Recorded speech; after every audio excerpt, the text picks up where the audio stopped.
आज से कई साल पहले एक एस्ट्रॉइड हमारी अर्थ से टकराया था, जिससे अर्थ पर रहने वाली डायनासोर स्पीसीज खत्म हो गई थी। और इस एस्ट्रॉइड का डायमीटर लगभग 200 किलोमीटर था। लेकिन क्या हो अगर हमारा पड़ोसी प्लेनेट यानी मार्स हमारी अर्थ से टकरा जाए तो क्या इससे दोनों प्लेनेट ही खत्म हो जाएंगे? और अगर ऐसा होगा तो इसका सोलर सिस्टम पर क्या इफेक्ट होगा? मार्स प्लेनेट का डायमीटर लगभग 6800 किलोमीटर है, जो हमारी अर्थ से 53% ज़्यादा है। मतलब ये प्लेनेट डायनासोर को खत्म करने वाले एस्ट्रॉइड से भी बहुत ज़्यादा बड़ा है।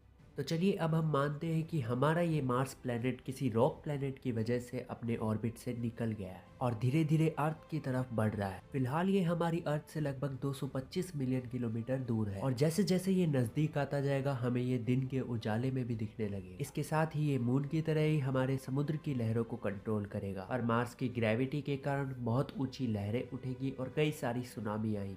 इसी के साथ मार्स प्लेनेट मून से 10 गुना ज़्यादा हैवी है, जिससे अर्थ की टेक्टोनिक प्लेट्स बहुत तेजी से मूव करेगी और कई सारे अर्थक्वेक्स भी आएंगे। और जब अर्थ और मार्स की दूरी अर्थ और मून की जितनी हो जाएगी तो लहरें 10 गुना और बढ़ जाएगी और सभी एक्टिव वॉल्केनो फट जाएंगे। इस समय अर्थ पर सरवाइव कर पाना बहुत मुश्किल होगा, पर अभी तो हमारी अर्थ से मार्स टकराया भी नहीं है। जब मार्स हमारे प्लेनेट से टकराने ही वाला होगा तब अर्थ और मार्स की ग्रेविटेशनल फोर्स एक दूसरे को अपनी ओर खींचेगी। इसके बाद मार्स कई टुकड़ों में बट जाएगा, क्योंकि मार्स का द्रव्यमान हमारी अर्थ से 10 गुना कम है और जब ये टुकड़े हमारी अर्थ से टकराएंगे तो ये कई मैसिव न्यूक्लियर विस्फोटों के बराबर होगा।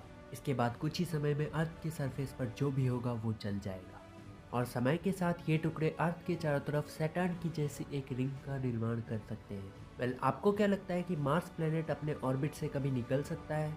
हमें कमेंट करके जरूर बताएं। सो आज की इस एपिसोड में बस इतना ही। मिलते हैं स्पेस और मिस्ट्री से जुड़े किसी और नए एपिसोड में। तब तक के लिए जय हिंद।